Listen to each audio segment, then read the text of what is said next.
Tonight, the Upper Spencer Gulf's hydrogen ambitions receive a cash injection, and Lower Eyre Peninsula residents to have a say on the location of a desalination plant. From our 7 Spencer Gulf studios, your nightly news with John Hunt begins now. Good evening. The Upper Spencer Gulf is on the cusp of being the nation's leading hydrogen and green energy hub. The federal government today pledging more than $200 million to 5 initiatives aimed at sparking green projects into life.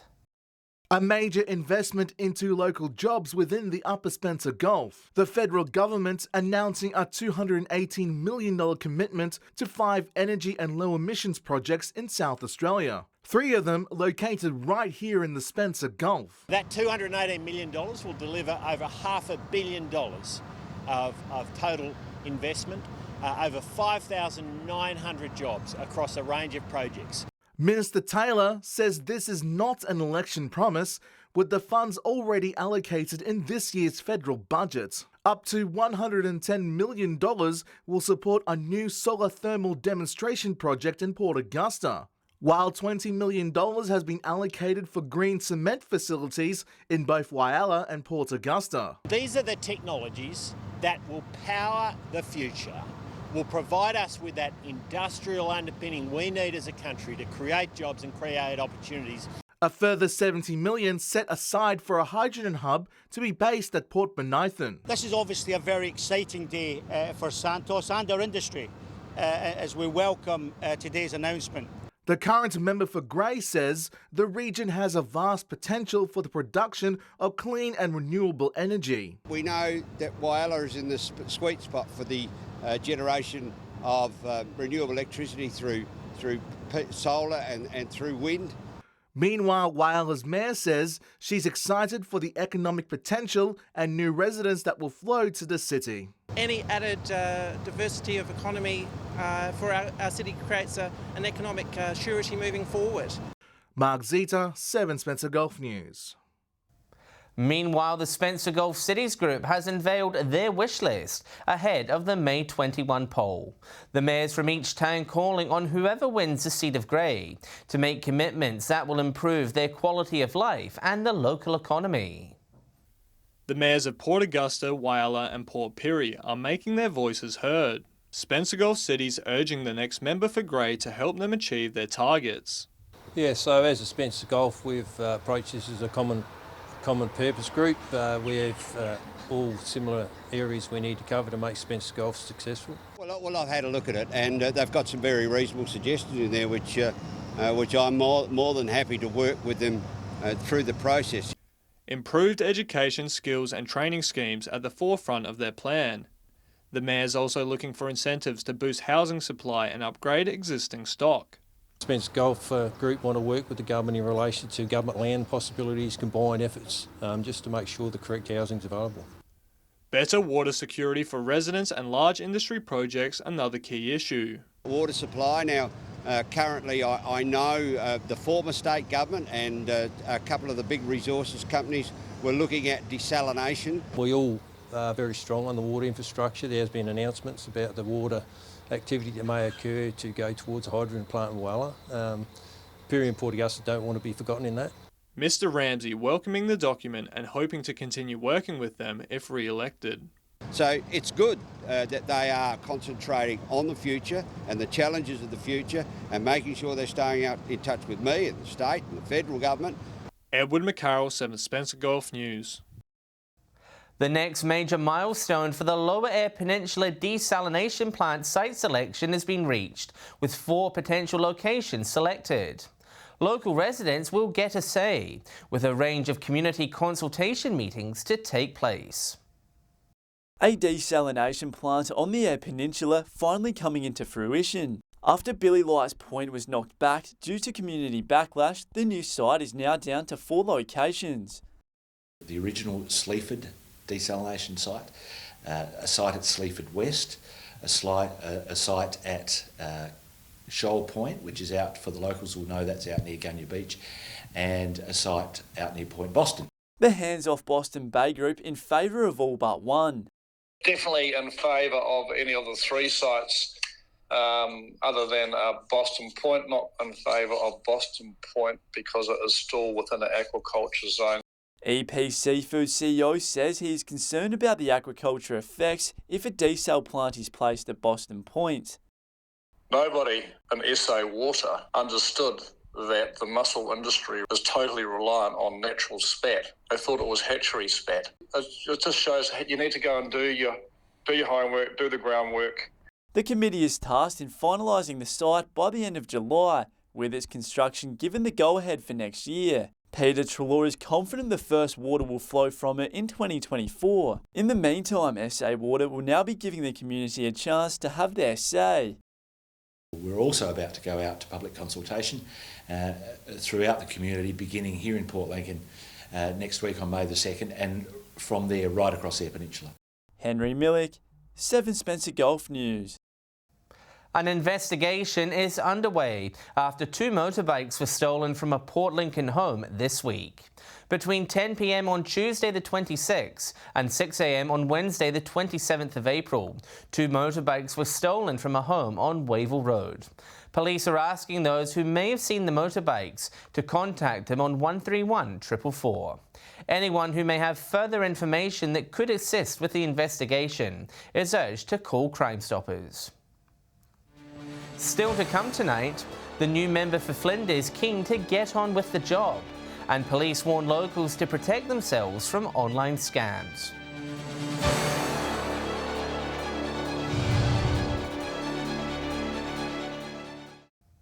Welcome back. The new member for Flinders has officially stepped into the role after surviving a scare at last month's state election. Former Tumby Bay Mayor Sam Telfer says he's eager to bring real change to the region. It's the same party, but with a new face. Liberal Sam Telfer now at the helm as he embarks on a 4-year term. Oh, it's exciting to be able to be stepping into the position as member for Flinders. It's a large electorate, there's a lot going on, but there's a lot of upside and a lot of exciting stuff which I'm looking forward to being involved in. The campaign, however, was far from plain sailing. Sam surviving a major swing against the party, narrowly defeating independent candidate Liz Harberman, with Liberals also thrashed statewide. He says his focus will be on some of the region's critical issues. Oh, look, key priority is obviously looking at making sure we get our health system right here within Flinders and make sure we get a proper investment into the infrastructure. Sam also jumping into the shadow ministry, securing some familiar portfolios. Yeah, very privileged to be able to be allocated local government, regional planning and regional population growth as the shadow portfolio areas. Well and truly something which I'm passionate about and have good experience in. He's also hard at work on other important tasks, currently preparing to make his maiden speech in the coming weeks. Still developing the maiden speech. And it really is encapsulating what it means for me to be the member for Flinders and the opportunities that we've got and the excitement that we can build if we get those basics right. Community members are invited to contact his office if they need his assistance. Henry Millick, 7 Spencer Golf News. The number of lives lost on SA roads has been revised following the investigation into a fatal collision earlier this month. The death of a 65-year-old man from the Copper Coast, which occurred after his car collided with a freight train at Whyalla, has been determined to be due to other issues. As a result, it will not be counted in the road toll. The current number of lives lost is now 25, compared to 37 at the same time last year. The Far North Local Police Service is warning local communities of an increase in cybercrime throughout the region. Residents are being advised to remain vigilant and not click on any links they're suspicious of.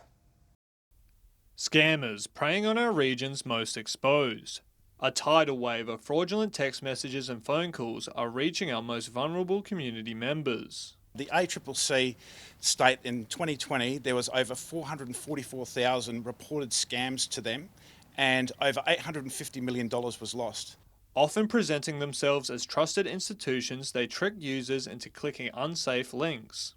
Phishing scams where someone's pretending to be like a bank website or a bank email, trying to get your personal details, they're up 75%.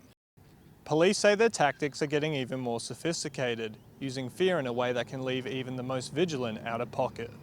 Someone claiming to be from the Australian Tax Office, saying that you have a tax debt and that there's a warrant out for your arrest if you don't pay that debt.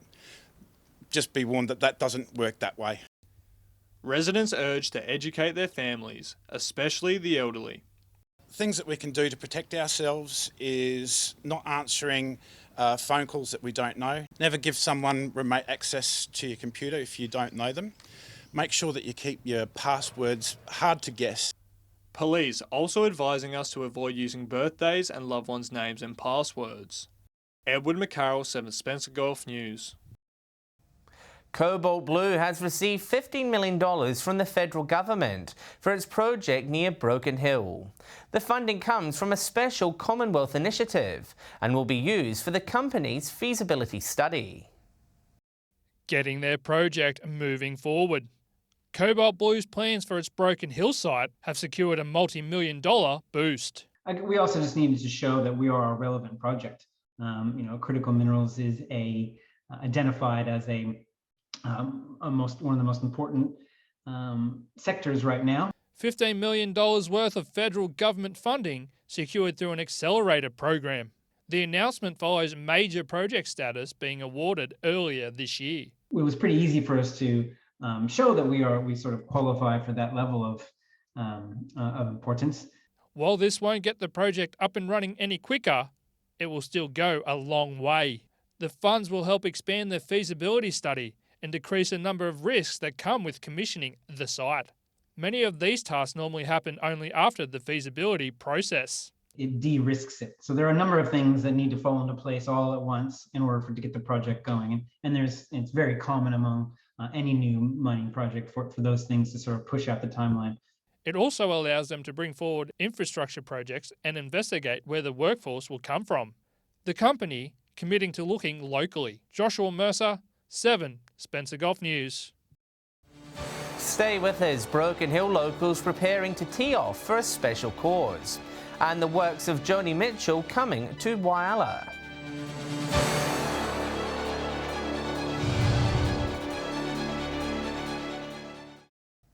Hello again.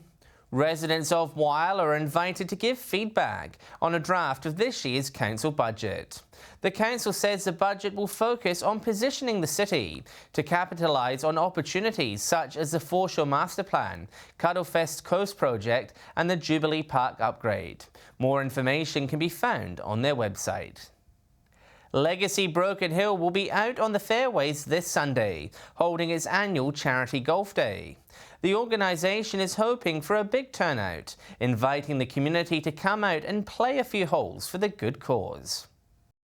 Teeing off for local veterans. Legacy Broken Hill helps support those who have seen their family members defend our country. All our proceeds, they go to our legacy widows. We've got 69 widows in town with 2 legacy wards.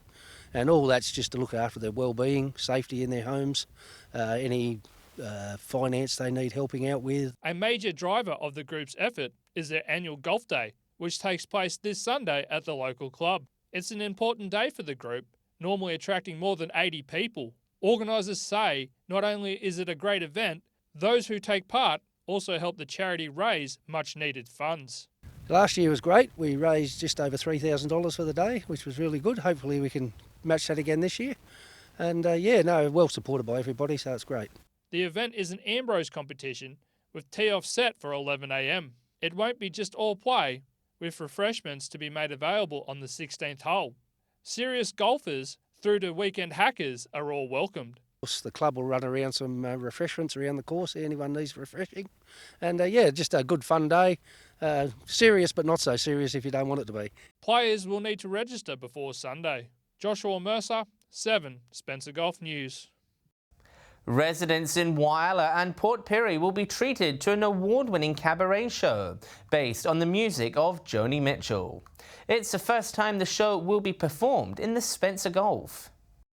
It's a performance that the creators say will transport you to another world.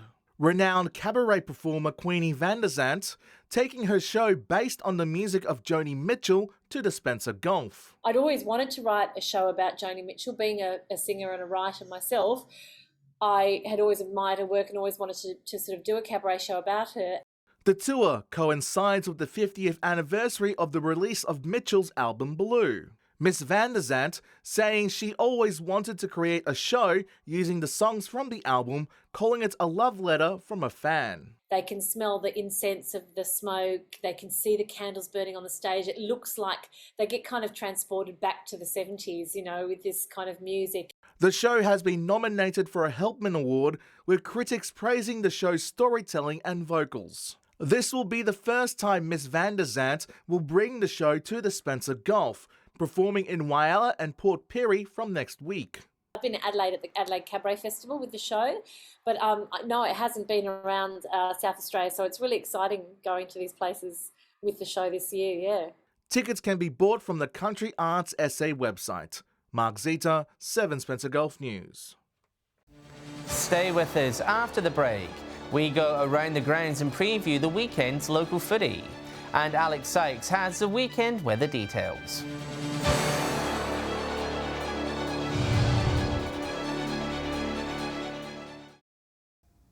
Hello again. Local footy returns for another week, with some big matches taking place across the region. With a preview, here's our footy experts with their tips.